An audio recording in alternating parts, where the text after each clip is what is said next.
Olá, bem-vindos à live JR desta sexta-feira, hoje para discutir um assunto de extrema importância, que é a prisão de inocentes no Brasil. A impressão é que a justiça brasileira fere a lógica. Você tem que provar que você é inocente, e não quem te acusa que prova que você é culpado. Para debater esse assunto, temos duas convidadas, a doutora Dora Cavalcante, que é advogada criminalista e diretora fundadora do Innocence Project Brasil. Dora, bem-vinda, obrigada pela presença aqui na nossa live. Obrigada, eu que agradeço o convite de estar com vocês falando sobre esse tema. E também a doutora Marina Dias, que é presidente da Comissão de Política Criminal e Penitenciária da OAB de São Paulo. Doutora Marina, também bem-vinda, obrigada pela participação aqui. Muito obrigada, feliz pelo convite. Lembrando que você pode mandar a sua dúvida, a sua pergunta pelas plataformas digitais da Record TV, do Portal R7 e do Jornal da Record. Aqui no estúdio comigo está a repórter Thaís Furlan, que sempre faz matérias de direitos humanos. Inclusive, nessa semana ela trouxe o caso de um preso inocente. Ele está preso injustamente há mais de 5 anos, né, Thaís? Exato, acho que preso inocente é a causa da minha vida profissional, assim, porque é uma coisa absurda que eu acho que você pode fazer com um ser humano. E a gente mostrou ali o Fernando Lacerda, há 5 anos preso. Ele foi conhecer a filhinha dele, porque nasceu quando ele estava no presídio agora. A menina tem 4 anos. E tudo porque uma vítima apontou num livro uma foto em preto e branco, dizendo que era ele.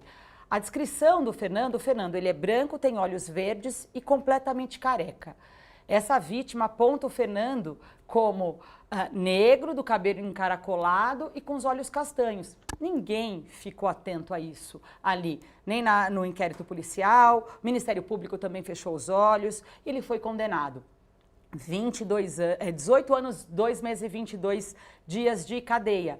A doutora Marina deu uma entrevista, ela conhece o caso, a gente deu uma contribuição importante e ela falou na reportagem pra gente uma coisa que eu gostaria que ela repetisse agora, que é sobre esse reconhecimento irregular, de forma ilegal, que acontece tanto no nosso país. Obrigada, Thaís. A reportagem é extremamente importante, porque joga a luz sobre um problema que a gente tem aí testemunhado todos os dias e que, graças a Deus, está vindo à tona com maior frequência. A questão é super grave, né? O reconhecimento é um instrumento extremamente importante dentro do processo, mas que vem sendo feito à revelia da lei, né? A gente tem um artigo, que é o 226, que traz com muita clareza como é a forma que o reconhecimento tem que ser feito. Então, a primeira coisa a vítima ou a testemunha, ela precisa fazer uma descrição livre sobre o autor do crime. E depois disso, o reconhecimento deve ser feito ao lado de outras pessoas parecidas e que não tenha nem qualquer tipo de destaque em relação ao suspeito, né?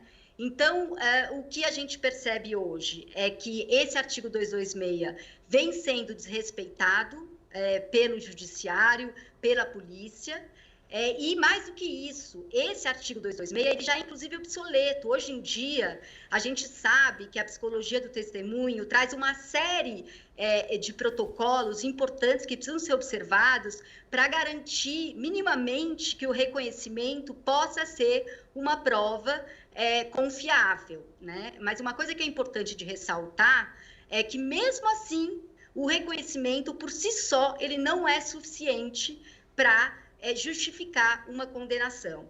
Então, a gente precisa discutir com muita seriedade a forma como os reconhecimentos vêm sendo realizados nas delegacias e como eles também vêm sendo chancelados pelo judiciário.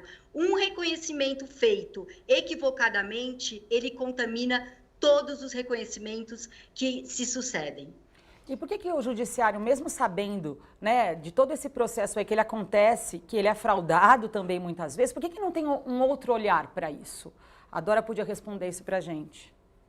Thaís, acho que essa é uma pergunta muito importante, né? Eu tenho aí quase 30 anos de advocacia criminal e como a Marina falou, culturalmente a jurisprudência, que é aquela somatória de decisões judiciais que são adotadas todos os dias pelas juízas, pelos juízes e pelos nossos tribunais, elas davam um peso grande demais à prova de reconhecimento, como se ela fosse uma prova muito segura, indene de dúvida. Um pouco porque isso facilita, né, que com muito pouco alguém seja condenado, então é um trabalho, é uma forma barata, rápida de você fechar um processo, mas mais do que tudo, porque não se sabia, né, ao longo dos anos, os estudos de psicologia, a própria neurociência, entendendo o quanto a memória é falha, passaram a demonstrar empiricamente que a nossa memória não funciona como uma filmadora e que, portanto, o reconhecimento feito, em especial por aquela pessoa que acabou de passar por um trauma de um assalto, às vezes estava numa rua escura, às vezes ficou olhando para a arma de fogo e não para o rosto da pessoa que estava cometendo o crime, mas que essa prova ela é tão falha que ela é uma das principais causas de condenação de inocentes. E acho que nós estamos iniciando essa jornada de aprendizado comum, né, que tem que ser um aprendizado para todos aqueles que operam no sistema de justiça, para entender que, isoladamente, a prova de reconhecimento não pode servir nem para prender, ou seja, aquela prisão que a gente chama da prisão preventiva, que a pessoa já responde presa ao processo, e menos ainda para condenar. O nosso Superior Tribunal de Justiça, a nossa corte em Brasília, já modificou esse entendimento, né, e passou a incorporar os estudos científicos para orientar que o reconhecimento não tenha valor suficiente isolado para nada e que o processo passe a seguir também, vamos dizer, checagens, que são checagens absolutamente compatíveis com o estado de tecnologia que nós vivemos. Como disse a Camila no início, não faz sentido que a pessoa presa tenha todo o ônus de demonstrar sua inocência. Hoje a gente sabe das câmeras de segurança, dos registros do telefone celular, aquelas antenas que captam as ligações de telefone, tantas outras provas tecnológicas, periciais, que têm que ser levadas em consideração para que seja feito um processo que deixe de ser uma chancela mecânica e muito dura de uma prisão feita no momento, no calor dos fatos, com base nessa prova tão frágil que é o reconhecimento. Doutoras, eu queria falar também, não só do reconhecimento, que é bastante falho, mas também o trabalho para reverter essa condenação. Muita gente é presa e não consegue provar a inocência. É difícil mesmo, né? Sim, eu acho que esse é talvez uma das questões mais cruciais quando a gente está falando de acesso à justiça, né? O que a gente percebe é que existe aí, né, quando a gente olha, inclusive, para a clientela do sistema de justiça criminal, ela é composta majoritariamente por pessoas negras, jovens, que tiveram aí uma trajetória de vida de ausências, né?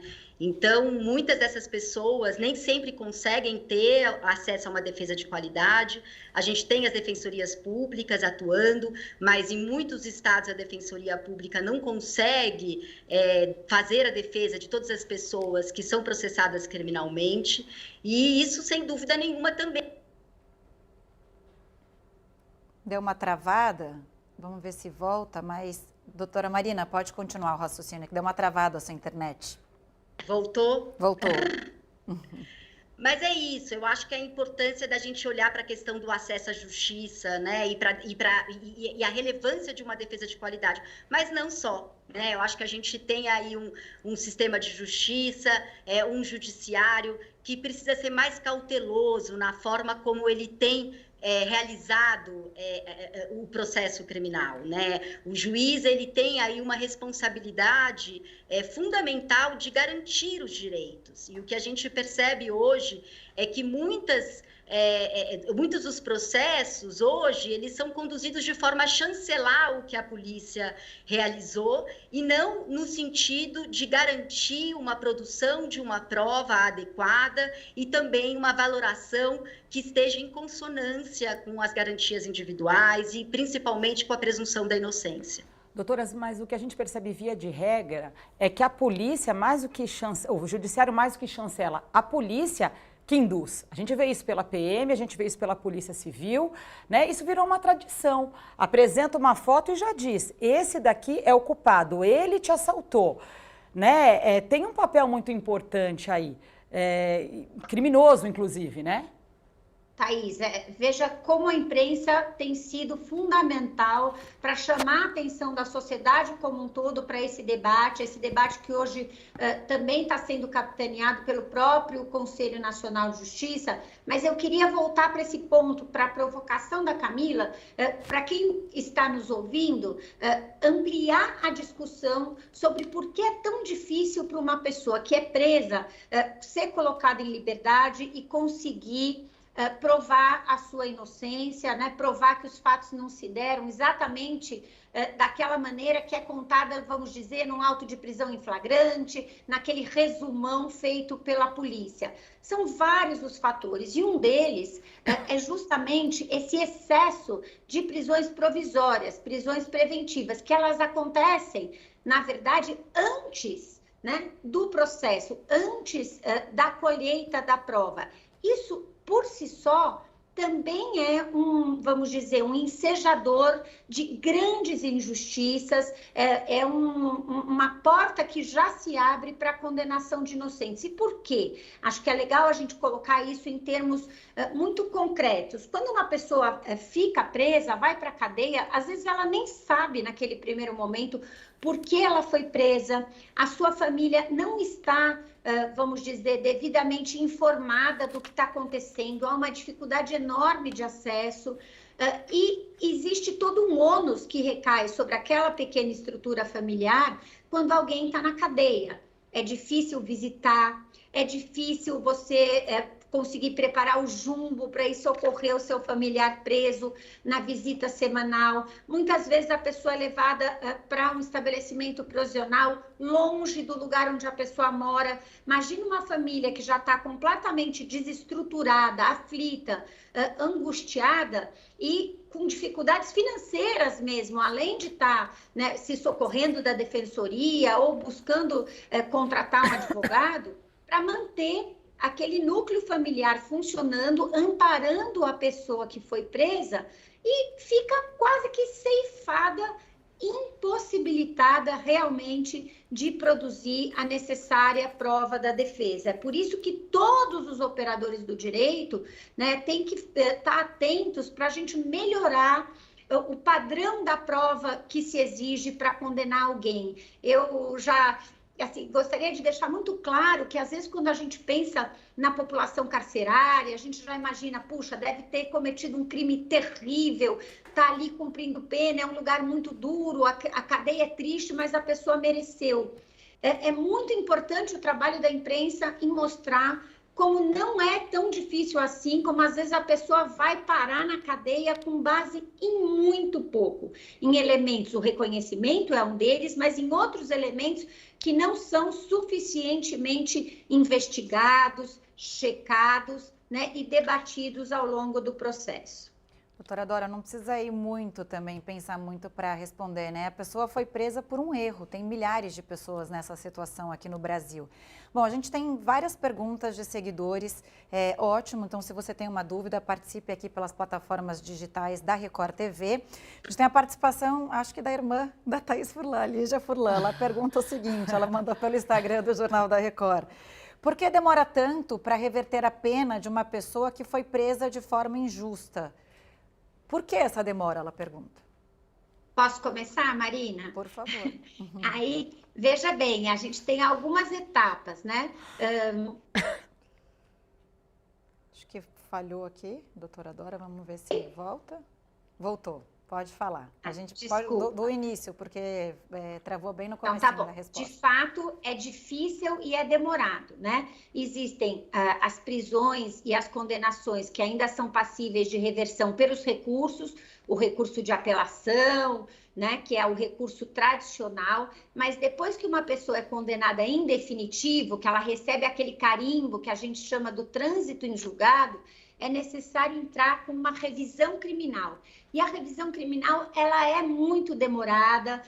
E por quê? Porque o judiciário está revendo uma decisão que anteriormente impôs. Vamos ver se volta. Rina, Voltou, Dora? voltei? Voltou. Não, então eu estava dizendo que existe uma resistência a rever, né, muitas vezes as próprias decisões. De novo, por isso que a gente tem que conversar, entender quão frequente, né, como isso de fato acontece, para que a gente possa discutir com tranquilidade casos em que uma prova, por exemplo, era considerada uma prova, eu vou dar um exemplo que não tem nada a ver com reconhecimento, aquela prova de pólvora. Thaís vai lembrar de casos que cobriu, de casos de homicídio, de júri, em que aquele adesivo que se colocava, né, era considerado uma prova super firme. Com o passar dos anos, se soube que essa é uma prova sujeita à contaminação, que a prova mais válida é aquela que você faz no microscópio especial, tudo isso. Então, um avanço científico, às vezes, ele não é nem computado pela justiça, leva anos para que você possa, vamos dizer, mudar a percepção sobre uma determinada situação.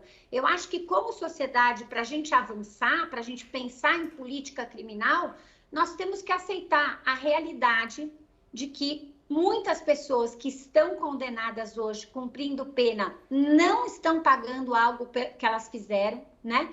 E a gente tem que estar com a cabeça aberta para rever esses atos e para pensar em formas de diminuir a chance que eles voltem a ocorrer. Então, tem que ter, assim, baixar a bola, né? E falar sobre o assunto, é jogar luz mesmo, é conversar com franqueza, né? Porque pode não ser intencional, mas acontece. Então, a gente precisa entender o valor concreto das garantias do processo para a vida das pessoas, né? Que não é enrolar, não é, vamos dizer, firula processual, que a regra está lá porque ela significa uma maneira de preservar ou de minimizar a condenação dos inocentes. Para essa revisão criminal, é necessária uma prova nova ou não? Pode ser ou uma prova nova, inteiramente nova, então um depoimento de uma testemunha que surgiu, ou uma prova técnica, ou também alguma prova que, embora já tivesse sido produzida no passado, ela não chegou a ser examinada e valorada pelo tribunal que analisou aquele caso. Então, esses dois mecanismos podem conduzir a uma absolvição em sede de revisão criminal. O que vocês veem na prática, isso acaba acontecendo ou não? As duas coisas, Thaís. A gente tem trabalhado para tentar, vamos dizer, agilizar esse caminho, né? Existe um prazo, não quero ser muito técnica, mas existe um passo preparatório que antes tinha o nome de justificação criminal, mas você vai ao fórum, vai ao juiz pedir autorização para produzir uma determinada prova. Recentemente, na última vitória que o Projeto Inocência teve no Rio de Janeiro, que era o caso de um lutador, o Silvio, a prova, um conjunto de provas, né? Por exemplo, mostrar que ele tinha sido reconhecido indevidamente, mas uma prova fundamental, que era um diálogo registrado no Facebook de uma das pessoas envolvidas, um diálogo que isentava o Silvio completamente,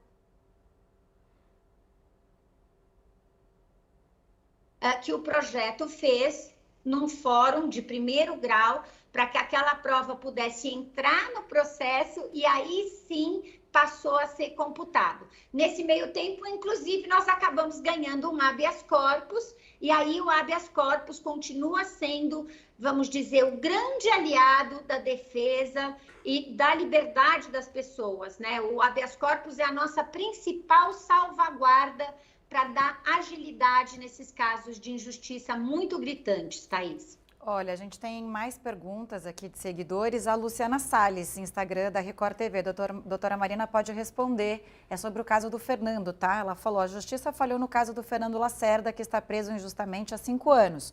A Record fez matéria sobre o caso essa semana. O que mais pode ser feito para ajudar a cobrar a revisão do caso? E eu também vi a matéria e eu até anotei aqui, o Fernando nunca foi intimado pela justiça, né, Thaís? Isso. Nunca foi.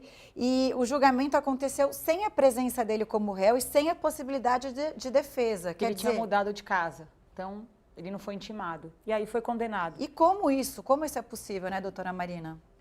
Pois é, o caso do Fernando é gravíssimo, né? Porque é uma sucessão de erros cometidos pelo judiciário. Eu não tive acesso ao processo, mas sim à reportagem, e sem dúvida é um caso que grita, principalmente quando a gente pensa na impossibilidade dele de exercer a sua defesa, exercer o seu direito de defesa. O que consta é que ele nunca foi ouvido, ele nunca esteve à frente do juiz com a possibilidade de trazer a sua versão sobre os fatos. Então, ele é um caso que escancara essa questão que nós estávamos trazendo há pouco sobre a falta de acesso à justiça também. Com relação a gente chamar a atenção do caso, eu acho que a reportagem já é uma maneira muito importante, que faz muita diferença para dar visibilidade para esse caso. Pelo que eu pude ouvir da reportagem, ele tem um advogado constituído que entrou com uma revisão criminal, né, e tem aí feito um trabalho importante no sentido de demonstrar que ele não teve ali o exercício do direito de defesa respeitado, mas também com relação à questão do reconhecimento e trazendo ali novas questões para serem avaliadas e valoradas pelo tribunal. E eu queria também trazer um pouco nessa perspectiva da fala da Dora, que eu acho que é muito importante, que a gente tem que lutar para que a gente não precise entrar com uma revisão criminal, porque a revisão criminal ele é um recurso que exige aí uma série de condições que nem sempre as pessoas conseguem acessar, né? O projeto Inocência está aí fazendo um trabalho primoroso, mas a gente sabe que são inúmeros os casos de pessoas que estão aí condenadas com decisões absolutamente ilegais e injustas e que não necessariamente conseguem ter acesso a uma revisão criminal. Então, a gente precisa realmente fazer uma reflexão sobre como essa prova, né, vem sendo aí produzida, olhar para como a polícia tem trabalhado, a Thaís chamou atenção para isso. De fato, a gente sabe que o primeiro reconhecimento ele é determinante para contaminar os outros depoimentos, os outros reconhecimentos. Então, o primeiro reconhecimento, o primeiro depoimento é aquele em que a gente tem aí a memória menos contaminada, né? Então, quando a gente tem um reconhecimento que é feito de forma ilegal, ele já contamina todos os outros subsequentes. Então, a gente precisa realmente fazer um esforço de todos os atores do sistema de justiça no sentido da gente realmente começar, né, a aprimorar a produção dessas provas, em consonância aí com um conhecimento importante, conforme inclusive a Dora ressaltou, da psicologia do testemunho, da neurociência, no sentido da gente conseguir trazer maior qualidade. É importante frisar que quando a gente tem um erro judiciário, quando a gente tem uma pessoa presa inocentemente, além de todo consequência desastrosa na vida da pessoa, a gente tem uma outra pessoa que não foi responsabilizada. E isso traz um descrédito para a justiça. E o que a gente precisa é de uma justiça que seja confiável. A gente precisa buscar uma justiça que seja confiável. E isso, todos os atores do sistema de justiça precisam estar juntos, buscando isso. Esse reconhecimento inicial aí, quando ele é feito de forma irregular, ele contamina tudo. E o que me chamou muito a atenção no caso do Fernando é que a família, desesperada, procurou depois a testemunha que teria reconhecido o Fernando. E quando a testemunha viu a foto, falou, não foi esse rapaz aqui que assaltou. O que assaltou tomou um tiro. O Fernando nunca teve um ferimento por bala. Então, a gente entende que essa contaminação ela é enorme. Ela foi induzida pela polícia a reconhecer o Fernando. Ele está lá há 5 anos, um trabalhador, um pai de família, preso. Aí eu queria que vocês comentassem, né? Eu fiquei pensando aqui na fala da Thaís. A polícia tem um suspeito padrão, né? E aí eu complemento com uma pergunta aqui de um seguidor, com nome fictício na internet, mas é muito viável a pergunta dele. As prisões injustas acontecem por causa de racismo, de uma forma geral, de policiais contra negros em maioria? A gente tem um perfil aí, não é o caso do Fernando, né? Mas a gente tem um perfil e se a polícia tem já um suspeito padrão? Quem quiser responder. Sim. Sim, a polícia tem, né? O sistema de justiça criminal, de uma maneira muito triste, tem uma clientela habitual, como a gente diz. As pesquisas que vêm sendo feitas no Brasil, antes a gente trabalhava com dados de fora, é fundamental produzir os nossos próprios dados, elas vêm revelando, né, essa sobrecarga do sistema de justiça criminal, vamos dizer, esse filtro do racismo estrutural, punindo com mais rigor, com mais dureza, de maneira até cruel, a população negra, né, e de maneira mais ampla a população das grandes periferias dos centros urbanos. E aí, eu assim, pensando um pouco, né, quando a gente discute um tema tão rico como esse das prisões injustas, das prisões de inocentes, todos esses fatores, eles estão mesclados. É muito legal a gente ter a oportunidade de poder falar o que significa a presunção de inocência. A presunção de inocência é exatamente, Thaís, você não ser tratado como o Fernando foi tratado, né? Ser condenado sem ter oportunidade de se explicar, de ser colocado diante um juiz, de ter as suas garantias processuais cumpridas, de não ter que responder ao processo já preso quando a lei assim não determina. A prisão processual, essa prisão que vem antes, ela é só para hipóteses limitadas, para hipóteses específicas. E tudo isso por quê? Porque a gente quer uma sociedade em que vigore a impunidade, porque a gente não se incomoda com a violência. É o contrário disso. Acho que o espaço do debate qualificado na imprensa, nos operadores do direito, é ter essa visão de que para que a gente avance para uma sociedade mais fraterna, mais humana, para que a gente possa ter uma construção de política criminal, né, que combata esse viés racista, sim, da sociedade brasileira como um todo, mas que se manifesta, que fica nítido quando você visita, né, uma cadeia, quando você faz uma visita a um presídio brasileiro. É o jovem que teve pouca oportunidade de estudo, sim, né? Os não brancos estão lá, na sua imensa maioria, e que a gente possa entender que as regras do processo, nós falamos bastante hoje sobre o artigo 226, que é esse que delimita o reconhecimento, mas que todas as regras do processo, elas têm essa finalidade de fazer uma peneira contra essa máquina de condenações. Então, realmente conversar um pouco de maneira mais abrangente como é, infelizmente, fácil condenar pessoas no Brasil, pessoas vulneráveis, né? E pessoas que não têm, vamos dizer, todos os meios respeitados, previstos no processo. E que a gente quer mudar essa realidade, e eu acredito que isso seja possível, e o trabalho da imprensa é fundamental. Agradeço a oportunidade de estar aqui. Doutora Dora, condenar e prender também, né? Doutora Marina pode comentar também, o Brasil é um dos países no mundo que mais prendem. E prende-se aqui muito mal. Eu não sei se vocês concordam com isso, mas é uma impressão que eu tenho.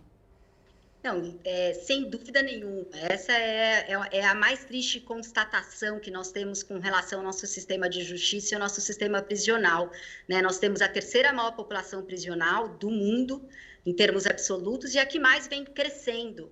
E não necessariamente, aliás, muito pelo contrário, né? O crescimento da população prisional, ele corre paralelo ao aumento da criminalidade. Então, a gente tem apostado todas as fichas no encarceramento como forma de responder à violência, mas essa aposta tem sido completamente falida, né?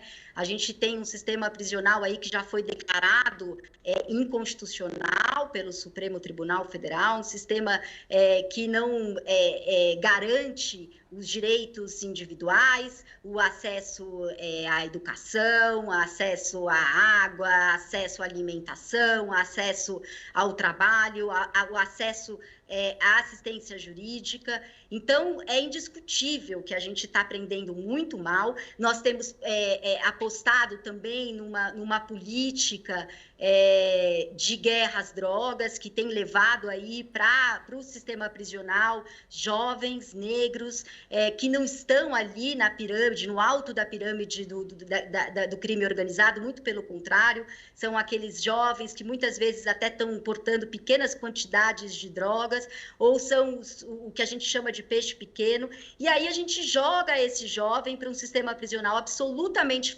falido, né? Eu costumo dizer que o Estado só se fez presente na vida dessas pessoas para prender e para punir, e aí depois que prende, quando entra dentro do sistema prisional, o Estado de novo se torna ausente. Quando essa pessoa sai do sistema, ela sai absolutamente comprometida com as organizações criminosas, quer dizer, se antes ela não estava, ao entrar dentro do sistema, ela acaba sendo protegida diante da ausência de direitos pelas facções, e quando sai, aí sim ela sai numa situação muito mais difícil, com muito menor capacidade de inserção. Eu nem chamo de reinserção, porque é inserção, né?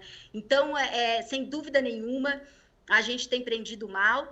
E eu acho que uma outra questão que é importante da gente chamar a atenção, e que tem muita relação também com a fala da Flávia, da Dora sobre racismo, é que a gente tem um altíssimo número de abordagens policiais. Em São Paulo, por exemplo, a gente tem cerca de 15 milhões de abordagens policiais por ano no Estado. E apenas 1% dessas abordagens se convertem em prisões em flagrantes. Então, significa que 99% dessas pessoas foram abordadas porque simplesmente elas são essas suspeitas de sempre, né? E que são as pessoas negras, são os jovens, porque eles são abordados na periferia e por serem negros. A gente sabe de relatos de pessoas que são abordadas muitas vezes por dia, né? Então é isso, a gente tem realmente um sistema de justiça que é marcado pelo racismo, e o judiciário precisa ser mais firme ao analisar prisões em flagrantes que são realizadas fruto de abordagens policiais que não têm razão de acontecer e que são fundadas por critérios discriminatórios. Então, é muito importante a gente jogar a luz para isso. E as pessoas são pessoas pobres que esses recursos se esgotam, né? E aí não conseguem mais pagar advogado, e quando consegue pagar um advogado, paga para aquele primeiro momento ali da delegacia, e ficam ali esquecidas, né? Ô Dora, por que você trouxe esse projeto Inocência para o Brasil? Como é que foi isso? Qual foi a sua ideia de ir para lá? Você aprendeu? Conta um pouquinho o que é o projeto. Vou contar, Thaís. Na verdade, eu e a Marina, nós temos um vínculo muito antigo de mais de 20 anos no Instituto de Defesa do Direito de Defesa, que é o IDDD, que tem esse nome longo, mas que é, enfim, o nosso instituto dedicado a tentar mostrar e trazer ações inteligentes para o sistema de justiça criminal, né, que, vamos dizer, mostrem a importância da presunção de inocência, dos valores da defesa processual, enfim, invistam, inclusive, em ações estratégicas para fortalecer o acesso à justiça como um todo. Eu agora, já com mais janela, em 2013, 2014, consegui fazer esse sonho antigo. Eu passei um ano fora, aprendendo a realizar esse trabalho de reversão de condenação de inocentes em rede. São mais de 63 projetos que trabalham na pauta de resgatar aquelas pessoas esquecidas, o termo é exatamente esse, Thaís, esquecidas pelo sistema de justiça criminal, que em determinado momento receberam um selo de culpados, mas que sequer conseguiram que a justiça examinasse o que havia a favor delas, né, como um álibi, como uma prova fundamental de inocência. Então, o valor do trabalho, o Projeto Inocência, ele é pequeno, ele está começando, né? Nós precisamos de contribuições, de apoio, e óbvio que não é um trabalho que se faz sozinha, essa agenda do reconhecimento mesmo foi abraçada por tantas entidades, pelas defensorias, pela imprensa, pelo CNJ, nas pesquisas do IDDD, mas são várias as causas de condenação de inocentes, e essa visão estrábica de achar que o melhor para a sociedade é prender, jogar na cadeia rapidamente, ao invés de investigar como se deve, inclusive às vezes com a falha da própria defesa, né? Eu, como uma advogada de defesa a vida inteira, acho importante a gente olhar para si mesmo e pensar que o sistema é falho, é impossível acertar sempre. Então, nós temos que ter essa lógica de estar abertos a rever situações, a entender que a justiça não é aplicada de uma maneira